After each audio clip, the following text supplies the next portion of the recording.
नमस्कार, मी मेधास किचन मध्ये आपले खूप खूप स्वागत। आज आपण करणार आहोत तंदुरी सुरण। तर चला बघूया यासाठी लागणारे साहित्य।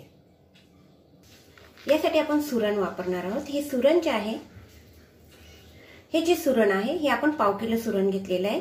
सुरण या पद्धतीने असतं। हे कसं काढायचं, साफ करायचं मी ते दाखवते तुम्हाला नंतर। तर त्या अगोदर आपण पाहूया सुरणासाठी आपल्याला जे तंदूर करायचे आहे तर त्यासाठी लागणार आहे डाळीचे पीठ, साधारणतः 2 ते 3 टीस्पून म्हणा किंवा पोह्याचा चमचा म्हणूया आपण। त्यानंतर 1 टीस्पून आपण तंदुरी मसाला घेतलाय। जर तंदुरी मसाला तुमच्याकडे नसेल तर याऐवजी तुम्ही गरम मसाला घेऊ शकता। चवीनुसार मीठ घ्यायचंय, जिरे पावडर, हळद, लाल तिखट 2 टीस्पून आणि हाफ टीस्पून आपण धना पावडर घेतलेली। जिरा पावडर आणि धना पावडर दोन्ही मिक्स असेल तरी चालेल आपल्याला। त्यानंतर थोडंसं आपण आमसूल घेतलेलं आहे। हे आमसूल अशासाठी घ्यायचंय की जे सुरण जे असतं ते थोडंसं खाजरं असतं, तर ते शिजवताना किंवा उकडताना आपण त्यामध्ये थोडंसं आंबट म्हणून आपण हे आमसूल वापरणार आहोत। तर ते कसं करायचं, कसं वापरायचं ते आता आपण पुढे बघूया। तर पहिले मी सुरण कसं साफ करायचं ते दाखवते। तर हे जे सुरण आहे, हे सुरण मार्केटमधून आणल्यानंतर पहिले चांगलं वॉश करायचं। याला खूप माती असते, ही माती निघाली पाहिजे। त्यानंतर हे सुरणाचे जे आहे वरचं हे जे साल आहे हे आपण हळूहळू अशी स्लायझरच्या साहाय्याने काढा किंवा सुरीच्या साहाय्याने तुम्ही अशी काढून घेऊ शकता।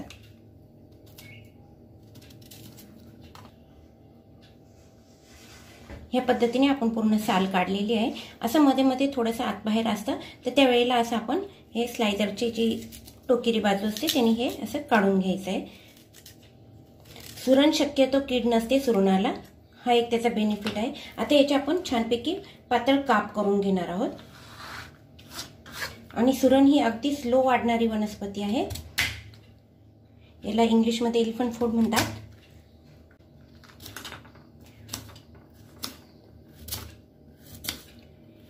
कापताना एक लक्षात ठेवायचं आहे, याची थिकनेस जी आहे ती आपण एकसारखी ठेवायची आहे। हे कापताना थोडंसं हाताला चिकट लागतं। या पद्धतीने आपण याचे सगळे काप करून घेणार आहोत। आता या पद्धतीने आपण याचे काप करून घेणार आहोत। हे काप केल्यानंतर आपण गॅस पेटवणार आहोत आणि त्यामध्ये साधारणतः 1 ते 1.5 ग्लास आपण पाणी ठेवलेलं आहे आणि त्यामध्ये थोडंसं आपण मीठ टाकणार आहोत। आणि हे जे आपलं आमसूल होतं ते आमसूल टाकायचंय। जर घरामध्ये आमसूल नसेल तर तुम्ही चिंचेचा वापर करू शकता, आणि आमसूल आणि चिंच दोन्ही नसेल तर तुम्ही लिंबू पिळायचं आहे, तर त्याच्यामुळे त्याचा खाजरेपणा कमी होतो। आता ह्यामध्ये आपण हे जे सुरणाचे काप आहे हे व्यवस्थित आपण त्यामध्ये टाकणार आहोत। ते पूर्णपणे भिजतील इतपत आपण पाणी ठेवायचं आहे।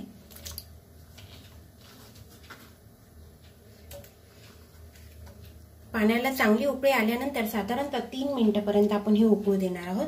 खूप आपल्याला पूर्ण शिजवून नाही घ्यायचे, कारण आपण ते परत फ्राय पण करणार आहोत।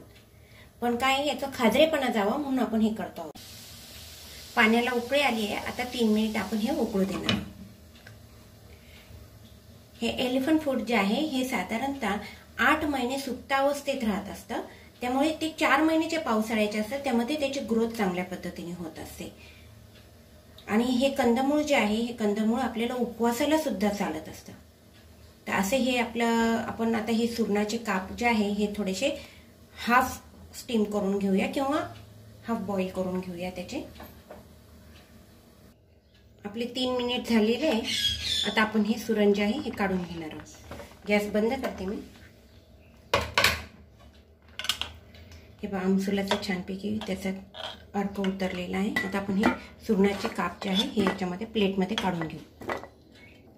या पद्धतीने ते काप थोडेसे आपण पसरवून घ्यायचे आणि यावरती आपले हे जे मसाले आहेत हे आपण सगळे स्प्रिंकल करणार आहोत।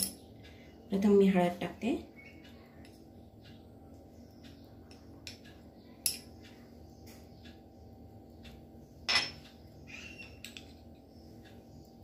जिरा पावडर, धना पावडर,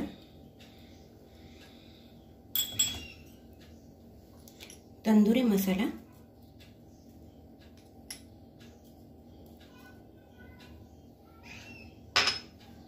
लाल तिखट, आणि आपण शिजताना थोडं मीठ टाकलेलं आहे, तर ते लक्षात ठेवून आपण थोडंसं मिठाचं प्रमाण कमी करायचं आहे। आणि स्वादानुसार मीठ वापरायचं आहे याच्यामध्ये। हे सगळं आपण पहिले थोडंसं आपलं हे जे आपण वाफवताना जे पाणी वापरलेलं होतं त्या पाण्याचा वापर आपण याच्यामध्ये थोडंसं कालवताना करणार आहोत, मिक्स करताना,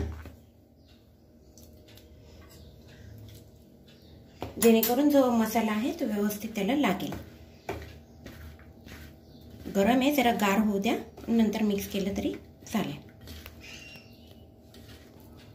छान असं मिक्स करून घेतलेलं आहे, सगळा मसाला आपल्या एक एक फोडीला लागलेला आहे व्यवस्थित। आता आपण यावरती थोडंसं डाळीचं पीठ स्प्रिंकल करणार आहोत। तुम्ही याच्याबरोबर रवा किंवा मग तांदळाची पिठी सुद्धा वापरू शकता।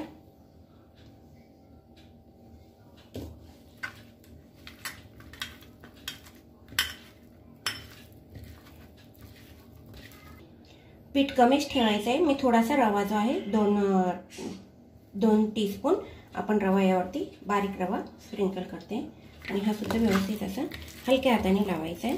तेवढ्यासाठी मी पहिले पीठ आणि मसाले वापरून घेतले। रवा थोडासा आपला भिजला नाही तरी चालणार आहे, किंवा तुम्ही असं प्रत्येक वेळेस डीप करून सुद्धा रव्यामध्ये डीप करून सुद्धा फ्राय करू शकता। तर अशा पद्धतीने आपलं हे बॅटर रेडी झालेलं आहे। आता आपण फ्राय करण्यासाठी तवा आपण गॅसवर ठेवणार आहोत आणि तळण्यासाठी आपण तेल वापरणार आहोत। तव्यावरती थोडंसं तेल आपण टाकणार आहोत।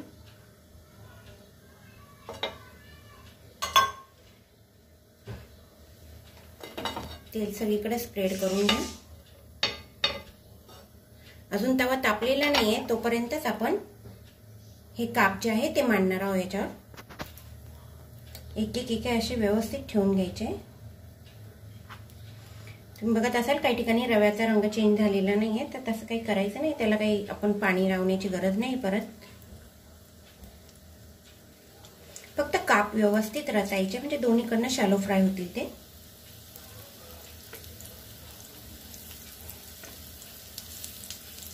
या पद्धतीने आपण छानपैकी ते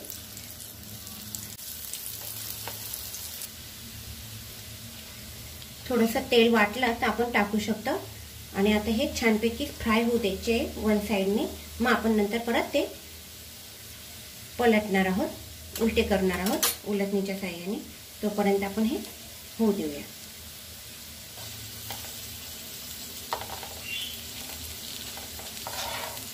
आता आपण एक एक असं छानपैकी उलटवणार आहोत।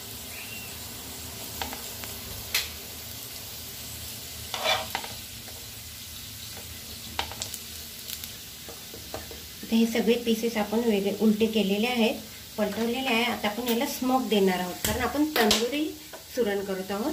त्यासाठी मी कोळसा ठेवलेला आहे छोट्या गॅसवरती। कोळसा आपण चांगला तापवून घेणार आहोत। आपलं तंदुरी सुरण आहे हे फ्राय झालेले आहे। आता आपण हे थोडंसं मध्ये मध्ये घेऊया, आपल्याला याला स्मोक द्यायचा आहे, त्यासाठी आपण कोळसा पण ठेवलेला आहे। तर आता आपण इथे थोडा कोळसा ठेवण्यासाठी थोडीशी जागा करणार आहे। तर आपला कोळसा जो आहे हा आपण यावरती ठेवायचा आहे। त्यावरती थोडंसं साजूक तूप किंवा बटर जर असेल तर ते बटर टाकायचं आहे आणि आता आपला हा स्मोक जो आहे हा आपण या सुरणाला देणार आहोत। 2 सेकंद जरी त्याला स्मोक दिला तरी पुष्कळ झाला। आता आपण गॅस सुद्धा बंद केलेला आहे आणि झाकण काढून घेतो। छान स्मोक येतो आहे। आता ही डिश आपली सर्व करण्यासाठी रेडी। मेयोनीज घ्यायचं आहे, त्याच्यामध्ये 1 टीस्पून आपण टोमॅटो केचप टाकतो आणि हे मिक्स करायचं आहे। दही जर तुम्ही टाकणार असाल तर किंचितशी साखर आणि मीठ त्यामध्ये टाकायचं आहे। मी मेयोनीज घेतलेलं आहे म्हणून मी फक्त त्यामध्ये टोमॅटो केचप टाकलेलं आहे आणि हे जे आहे हे डीप आपण याबरोबर देणार आहोत। ह्या पद्धतीने आपले तंदुरी काप रेडी झालेले आहे, सुरणाचे तंदुरी काप, आणि त्याबद्दल हे बरोबर आपण हे डीप तयार केलेलं आहे। तर हे नक्की खाऊन बघा, करून बघा, कसं वाटलं ते सांगायला विसरू नका। त्यासाठी जर अजूनपर्यंत माझं चॅनल सबस्क्राईब केलेलं नसेल तर माझं चॅनल सुद्धा सबस्क्राईब करा, बेल आयकॉन प्रेस करा। तुम्हाला आवडलं तर नक्की लाईक करा। तर अशीच एक छानशी रेसिपी घेऊन पुन्हा भेटूया मेधाज किचनमध्ये। धन्यवाद।